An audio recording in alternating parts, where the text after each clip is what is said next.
Hello बच्चों। तो देखो, आज दोबारा से हम अपने एडवी चैनल पे आ चुके हैं। हम जो हमारे चैनल का नाम है हमारा एडवी क्लासेस।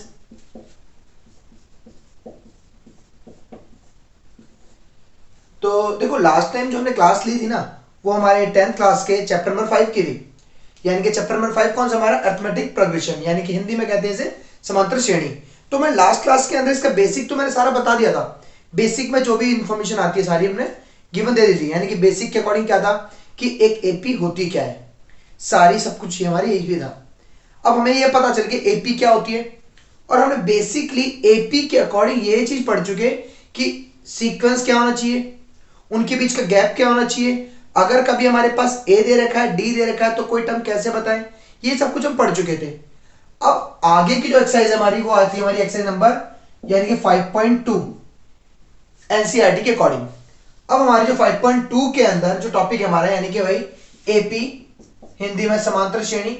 अब हम आज जो पढ़ने वाले हैं वो एक फॉर्मूले के बारे में है। अब वो एपी के अंदर एक फॉर्मूला है, वो फॉर्मूला क्या है?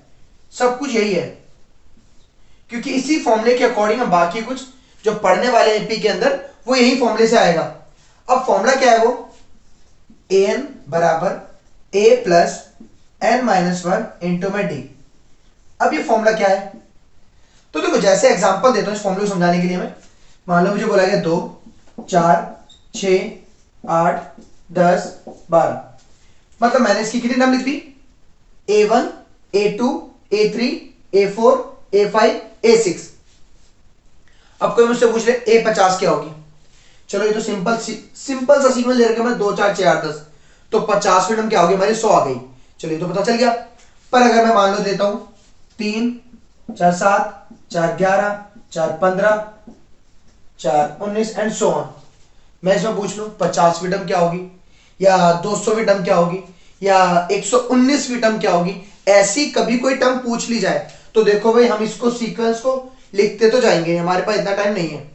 तो इस तरह के सवालों में कभी कोई टर्म निकालनी हो तो कैसे करना है? हमारे पास ये जो पहली टर्म है इसे क्या कहते थे हम?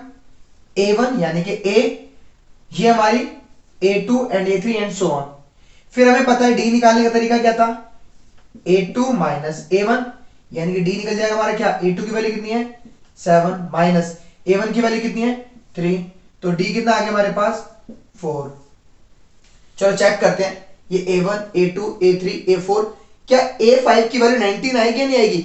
इस फॉर्मूले के अकॉर्डिंग चेक करते हैं। यानी कि मैंने कौन सी बोली? Find A5। ए की वैल्यू कितनी हमारे पास सीक्वेंस में?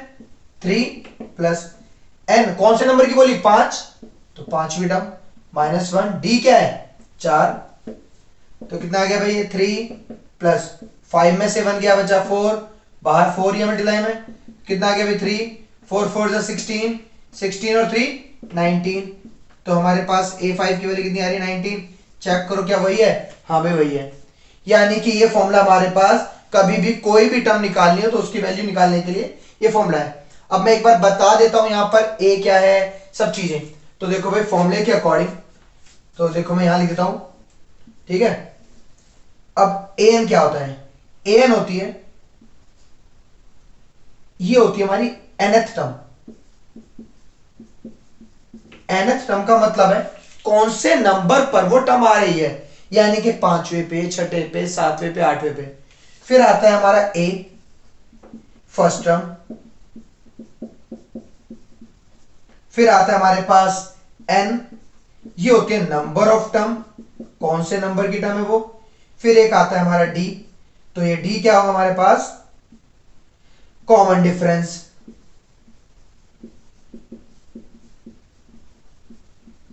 तो यही हमारे पास सारा कुछ है जिस फॉर्मूले के अकॉर्डिंग में जितने भी आगे सवाल करने हैं। तो एक काम करो, पहले नोट करो, फिर मैं इसके बेस पर जो हमारे एनसीईआरटी में सवाल है वो समझाता हूं। तो देखो, मेरे पास बुक है जो हमारी 5.2 दे रखी है ना। यहाँ पे 5.2 में क्या है? पहला सवाल, एक टेबल दी गई है। अब टेबल में क्या है? पहला सवाल करवाता हूं मैं। टेबल के अकॉर्डिंग हमारे पास ए की वैल्यू क्या दे रखी है? 7, डी की वैल्यू क्या दे रखी है? 3, एन की वैल्यू क्या दे रखी है? 8। हमसे क्या पूछा गया? ए एन की वैल्यू। तो जो जो वैल्यू गिवन है उसे फॉर्मूले में पुट कर देते हैं, और जो नहीं गिवन वो निकल के आ ही जाएगा। ए एन नहीं दे रखा, यानी कि ए एन रह गया ऐसे ही। ए की वैल्यू कितनी है? 7, प्लस n कितना हमारे पास 8 माइनस 1, d कितना हमारे पास 3, तो ये कितना आ गया भाई 7 प्लस 8 में से 1 गया 7, बाहर मल्टीप्लाई में 3, ये 7 प्लस 7 3 जा 21, 21 प्लस और 7 28, यानी कौन सी वैल्यू an का मतलब क्या था 8वीं, तो 8 कौन सी आ गई हमारे पास 28 टर्म। ठीक है, इसका एक सवाल और करवाता हूं मैं। अब देखो इसका एक सवाल है 5.2 का, मैं करवाता हूं फर्स्ट का फोर्थ। अब फर्स्ट का जो फोर्थ है यानी 5.2 कर रहे हैं, फर्स्ट का फोर्थ पार्ट, ये कौन सा था हमारा फर्स्ट का फर्स्ट पार्ट। अब जो फर्स्ट का फोर्थ है, फर्स्ट के फोर्थ में क्या दिया गया, इस बार हमें a की वैल्यू दे रखी है माइनस में 18.9, हमें d दे रखा है 2.5, हमें n की वैल्यू गिवन नहीं है, और an की वैल्यू दे रखी है हमें कितनी 3.6। हमसे पूछा गया find the value of n, यानी कि n की वैल्यू क्या होगी। अब देखो हमारे पास जो फॉर्मूला है, फॉर्मूला क्या हमारा ये रहा, यानी कि an बराबर a plus n minus 1 multiply में d। an की वैल्यू कितनी है 3.6, यहां पुट कर लिया। a की वैल्यू कितनी है माइनस का 18.9 प्लस n हमें बतानी है माइनस 1, d कितना दे रखा है हमें 2.5। मैंने क्या करा, इस 18.9 को मैं यहां ले गया, यहां 3.6 तो है, प्लस में आ गया 18.9, यहां क्या बचेगा n माइनस 1 मल्टीप्लाई में कितना है 2.5, इन्हें प्लस करते हैं 9 और 6 15, ये आ गया 22.5, ये 2.5 आ गया नीचे डिवाइड में, तो 2.5 आ गया नीचे, यहां बचेगा n माइनस 1, पॉइंट एक के बाद है, यहां भी पॉइंट एक के बाद है, तो पॉइंट से पॉइंट हट गया, तो हमारे पास क्या आ गया n माइनस 1 बराबर आ गया 225 अपॉन 25, 25 के टेबल में कितने पे आएगा 9 पर, तो n माइनस 1 बराबर कितना आ गया 9, n बराबर कितना आ गया हमारे पास 10, यानी कि 10वीं टर्म क्या रही होगी सीक्वेंस की 3.6। तो ये सवाल हमारा कौन सा 5.2 के अंदर फर्स्ट का फोर्थ। तो अब जो फर्स्ट पार्ट है वो तो आप कंप्लीट कर लोगे, मैं आगे के एक दो सवाल और बताता हूं, तो इसे नोट करो फिर मैं करवाता हूं। ठीक है, तो देखो बच्चों, अभी हमने जो किया था कौन सा किया था 5.2 का फर्स्ट पार्ट। अब सेकंड पे आते हैं। अब देखो सेकंड में क्या दे रखा है, choose the correct choice in the following and justify, यानी कि हमें चेक करना है कि इनमें से जो ऑप्शन दे रखे हमारे पास वो कौन सा ऑप्शन ठीक है और उसे जस्टिफाई करना है, यानी कि उसे सॉल्व करके दिखाना है। तो देखो मैं इसका एक ही पार्ट करता हूं, दो ही पार्ट दे रखे हैं हमें, तो मैं इसका फर्स्ट पार्ट कर देता हूं, सेकंड का फर्स्ट पार्ट। अब देख क्या रखा है, पूछा गया 30 टर्म क्या होगी, सीक्वेंस क्या दे रखा है हमारे पास यहां पर 10 7 4 एंड सो ऑन। अब हमसे पूछा गया है इस सीक्वेंस की तीसरे नंबर की जो टर्म आ रही है वो क्या होगी। तो देखो हमारे पास सबसे पहले चीज फॉर्मूला लिख ही लो, a plus N minus 1 into में डी। अब फॉर्मूला क्यों लिख लो, जिससे कि हमारे पास जो जो वैल्यू वो पुट कर दें और हमारी कोई कंफ्यूजन आगे ना रहे। तो सबसे पहले हम देखते हैं a की वैल्यू कितनी है 10, यहां आ गया भाई 10, हमें निकालना क्या 30 टर्म, यानी कि a 30 प्लस का साइन, n की वैल्यू कितनी होगी 30 माइनस 1। अब बात आती है यहाँ पे d की, तो d निकाल लेते हैं। चलो भाई d कितना था a2 की वैल्यू 7 माइनस a1 हमारे पास 10, तो d निकल के आ गया हमारा माइनस का 3, यहां पुट कर लेते हैं माइनस का 3, तो ये कितना है भाई 10 प्लस 30 में से 1 गया तो कितना बचा 29, ये कितना है माइनस का 3, सॉल्व कर लेते हैं इसे, तो ये तो 10 है। अब इनकी मल्टीप्लाई करते हैं, तो मल्टीप्लाई करने पे कितना आ रहा है भाई, ये 3 9 जा 27, 27 का कितना आ गया 7, 3 2 जा 6, 6 और 2 8, तो 87। अब 87 में से 10 गया तो कितना बचा, ये आ गया हमारा माइनस का 77, तो तीसरी टर्म कौन सी आ गई हमारे पास माइनस 77। तो हमारे पास चार ऑप्शन दे रखे थे, चार ऑप्शन में से कौन सा ठीक हो गया सी ऑप्शन।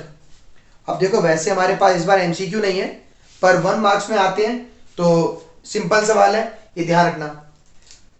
तो देखो ये तो समझ गए। अब मैं इसमें ही नेक्स्ट करवाता हूं थर्ड। और देखो बच्चों, अगर आपको कोई भी डाउट रहा करे ना तो मुझे आप कमेंट बॉक्स में बोल सकते हो कि ये टॉपिक है, ये डाउट है, तो मैं उसे आगे की नेक्स्ट वीडियो में अच्छे से और क्लियर करके समझा दूंगा। ठीक है, चलो देखो अब जो थर्ड सवाल है, थर्ड हमें दे क्या रखा है, इन द फॉलोइंग एपी, यानी कि मैं बोल दिया गया नीचे जो दी गई है वो एक एपी है।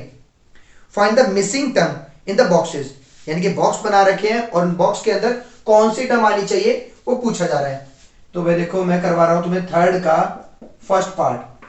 फर्स्ट पार्ट क्या दिया गया, एक 2, फिर एक ब्लॉक, फिर दे रखा हमें 26, और हमसे पूछा गया इस ब्लॉक में ऐसी कौन सी वैल्यू रखें जिससे ये एक सीक्वेंस एपी की फॉर्म को क्रिएट करे।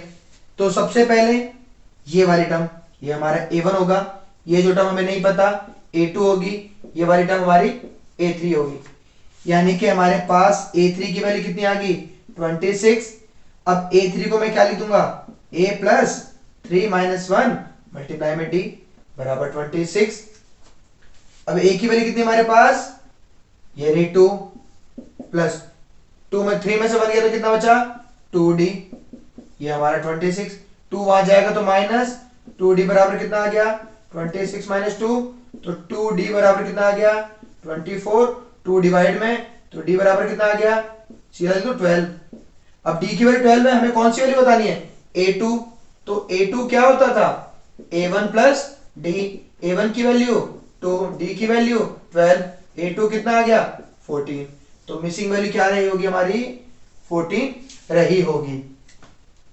ठीक है, तो एक काम करो ये भी नोट करो। अभी फिर मैं थर्ड का एक दो पार्ट और करवाता हूं जिससे और भी अच्छे से ये टॉपिक क्लियर हो जाए। ठीक है, नोट कर लीजिए एक बार।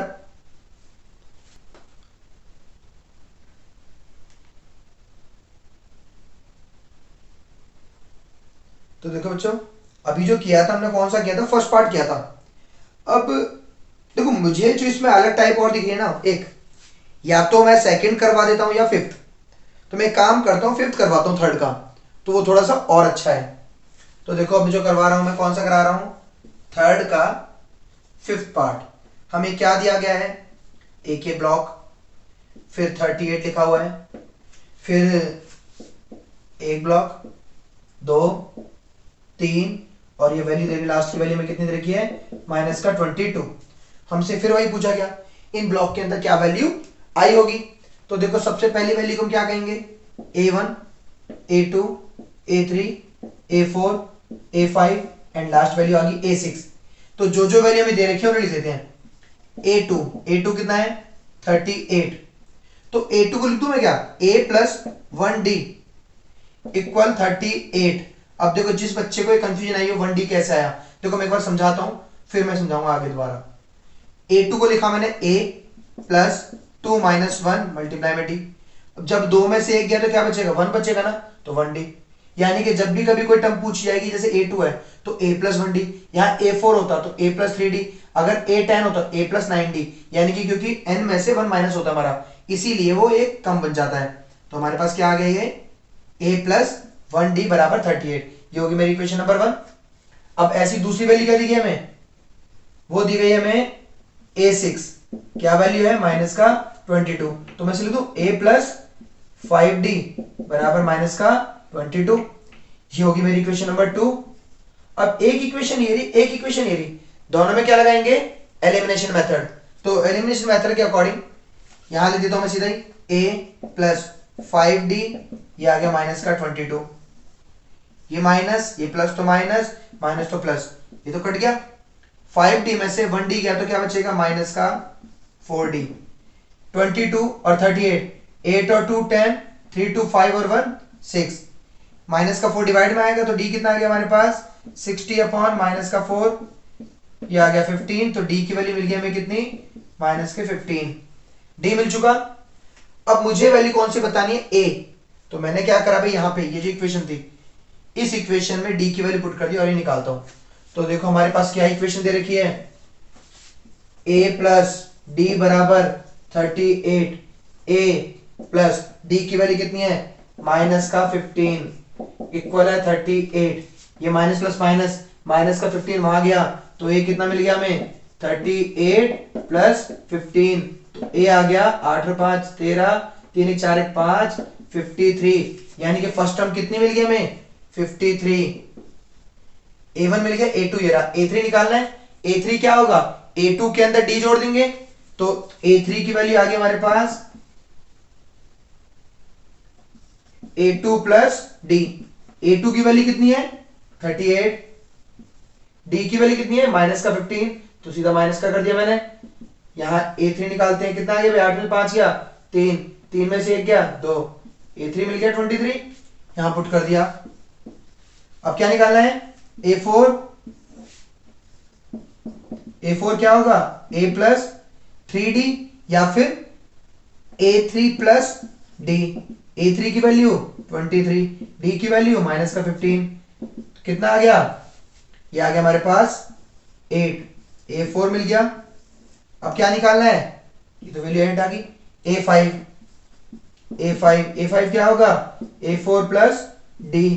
A4 की वैल्यू 8, D की वैल्यू माइनस का 15, तो A5 कितना आ गया माइनस का 7, तो ये आगे वैल्यू हमारे पास कितनी माइनस के 7। ठीक है, ये भी एक बार नोट कर लो और फिर आगे के सवाल रह गए हैं तो वो हम करते हैं नेक्स्ट वीडियो में। ठीक है, अब देखो मैं यहां तक करवा तो रहा हूं पर प्लीज प्रैक्टिस जरूर करना, और जितने भी एडविक के स्टूडेंट हैं या और अदर स्टूडेंट जो भी मेरे वीडियो को देखते हैं, प्लीज प्रैक्टिस करो और अच्छे से स्टडी करो। Okay bye.